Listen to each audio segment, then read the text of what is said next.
उत्तर प्रदेश की राजनीति इस समय दिलचस्प मोड़ पर है और जब भी इस दौर का इतिहास लिखा जाएगा और पढ़ा जाएगा तो उसके चर्चे होंगे, उस पर कहानियां बनेंगी, किताबें लिखी जाएंगी, फिल्में लिखी जाएंगी कि ऐसा उत्तर प्रदेश की राजनीति में क्या हो रहा है। एक ही पार्टी के भीतर विपक्षियों से ज्यादा लड़ाई क्यों हो रही है। जी हाँ, ये विभीषण लोग हैं ना, गलत सूचना दे रहे हैं योगी जी को, मोदी जी को, अमित शाह जी को कि बिना आरक्षण के निषाद वोट दे देगा। तो वही लोग 43 सीट हरवाए हैं। वो चाहते हैं कि आरक्षण मिल जाएगा, डॉक्टर बहुत मजबूत बड़ा नेता हो जाएगा, अम्बेडकर जैसा हो जाएगा।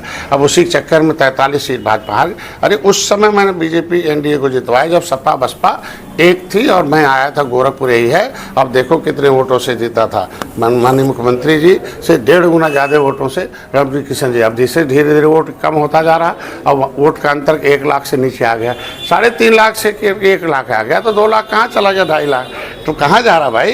ये निषाद बाहुल है ना, ये पूंजी निषाद की है।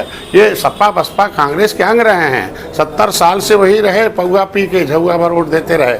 लेकिन आज इन्होंने पढ़ाया, इन्हें पार्टी और पॉलिटिक्स बताया कि तुम्हारे बटन से तुम्हारे बच्चों का भविष्य बर्बाद हो रहा, तो वो निकल के आए। तो हम अपने लोगों का हिस्सा, हम अपने समाज को क्यों फिर पीडीएम जाने देंगे, फिर क्यों जाएंगे सपा बसपा में, वो निषाद पार्टी में आएंगे।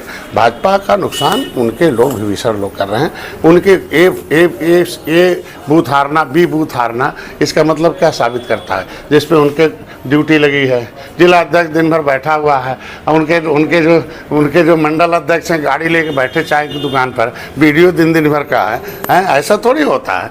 किसको बना दिया आपने, उनको क्यों नहीं हटाया जा रहा है। फिर से क्या 2027 हारने का, फिर से वही लोग बैठे हुए रहेंगे, फिर 2027 हार जाएंगे। नमस्कार, मेरा नाम है गौरव पाल, आप देख रहे हैं भारत लोक। आशीष पटेल के बाद नंदकिशोर गुर्जर और अब संजय निषाद, एक के बाद एक भारतीय जनता पार्टी के नेता या उनके घटक दलों के नेता सब के सब भाजपा के ऊपर ही फायर हो रहे हैं और लगातार उत्तर प्रदेश की योगी सरकार के खिलाफ, या तो मुख्यमंत्री योगी आदित्यनाथ के खिलाफ या इनडायरेक्टली उनके अधिकारियों के खिलाफ एक से एक बड़े आरोप लग रहे हैं। अभी आशीष पटेल और नंदकिशोर गुर्जर वाला मामला ठंडा हुआ ही था कि अब निषाद पार्टी के संजय निषाद ने एक बड़ा दावा कर दिया है। उन्होंने कहा है कि भारतीय जनता पार्टी के भीतर कोई विभीषण है जिसकी वजह से भाजपा 43 सीटें 2024 लोकसभा चुनाव में हारी। और अब संजय निषाद ये कह रहे हैं कि अब ऐसा नहीं चलने वाला। अगर अब निषाद समाज के लोगों को अनुसूचित जाति का आरक्षण नहीं दिया गया या उनको आरक्षण में शामिल नहीं किया गया तो फिर निषाद समाज जो है वो अपना रुख बदल लेगा, और उसने रुख भी बदला है। और साफ तौर पर संजय निषाद ने कहा कि अगर निषाद समाज अपना रुख बदलेगा तो फिर हम भी अपना रुख बदलेंगे। और हम भी, उन्होंने साफ तौर पर इशारों में ये कह दिया कि वो अब योगी आदित्यनाथ के साथ उनकी सरकार में या फिर एनडीए के साथ, बीजेपी के साथ मिलकर चुनाव लड़ना नहीं चाहते हैं उत्तर प्रदेश में।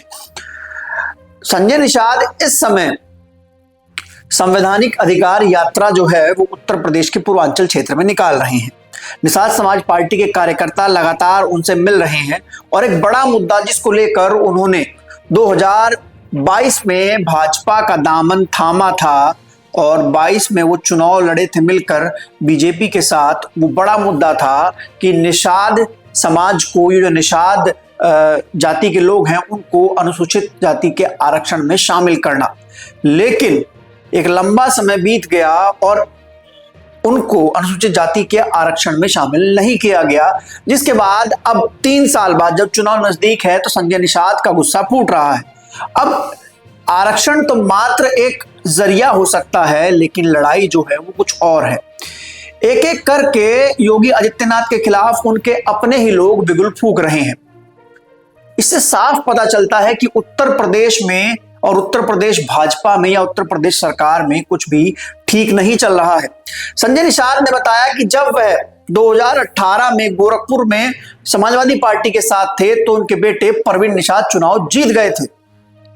उसके बाद उन्होंने बताया कि अब जब उनके बेटे को वहां से हराया गया, संत कबीर नगर से हरवाया गया, साफ तौर पर कह रहे हैं कि बीजेपी के भीतर के लोगों ने संत कबीर नगर से उनके बेटे प्रवीण निषाद को चुनाव हरवाया है।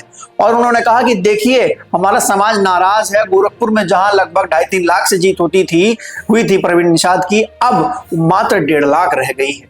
अब साफ तौर पर यह देखा जा रहा है कि उत्तर प्रदेश की राजनीति में जितने भी पिछड़े नेता हैं या पिछड़े दल जो हैं, जो कि भाजपा के साथ हैं, वो कहीं ना कहीं अखिलेश यादव के पीडीए से उनको संकोच हो रहा है। उनको लग रहा है कि जो पीडीए है वो उनके वोट बैंक में सेंध लगा रहा है। ऐसे में अब ये देखना है कि 2027 में जो जितने भी दल हैं, जैसे ओम प्रकाश राजभर हैं, अनुप्रिया पटेल हैं, संजय निषाद, तमाम जो दल हैं वो बीजेपी के साथ चुनाव लड़ते हैं या फिर पाला बदलते हैं। हालांकि समाजवादी पार्टी में जाने को लेकर संजय निषाद ने बोला कि वहां से तो हम आए ही थे। अब देखना है कि अगर संजय निषाद अलग होते हैं तो वो कहां जाते हैं, और जोर जबरदस्ती से जो गठबंधन दिल्ली ने बनवाया था यूपी के लिए, वो क्या 27 के चुनाव में चल पाता है या नहीं। क्योंकि योगी आदित्यनाथ 2022 में जब अपनी छवि पर, अपने बलबूते पर चुनाव लड़े थे तो सीटें कम हो गई थी 2017 के मुकाबले। इस पूरी खबर को लेकर आपकी क्या राय है, आप लोग कमेंट सेक्शन में दर्ज करा सकते हैं। तब तक के लिए चलते हैं, फिर मिलेंगे दूसरे वीडियो में। लेकिन आप लोग चैनल को सब्सक्राइब करना ना भूलिएगा। वीडियो अच्छा लगा तो उसको शेयर जरूर करिएगा।